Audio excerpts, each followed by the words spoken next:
রাজনৈতিক দল হিসেবে বাতিল হওয়া নিবন্ধন পুনরুদ্ধারের লক্ষ্যে করা আপিলের দ্রুত শুনানির আবেদন করেছে জামায়াতে ইসলামী। রোববার সকালে দলটির আইনজীবীরা আপিল বিভাগে এ আবেদন করেন।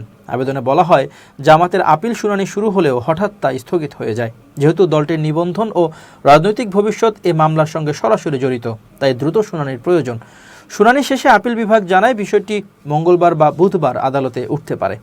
এর আগে চলতি বছরের 12 মার্চ রাজনৈতিক দল হিসেবে জামাত ইসলামের বাতিল হওয়া নিবন্ধন ফিরে পেতে আপিল শুনানি শুরু হয়। গত বছরের 22 অক্টোবর রাজনৈতিক দল হিসেবে জামাত ইসলামের বাতিল হওয়া নিবন্ধন ফিরে পেতে খারিজ হওয়া আপিল পুনরুজ্জীবিত করে দেন দেশের সর্বোচ্চ আদালতের আপিল বিভাগ।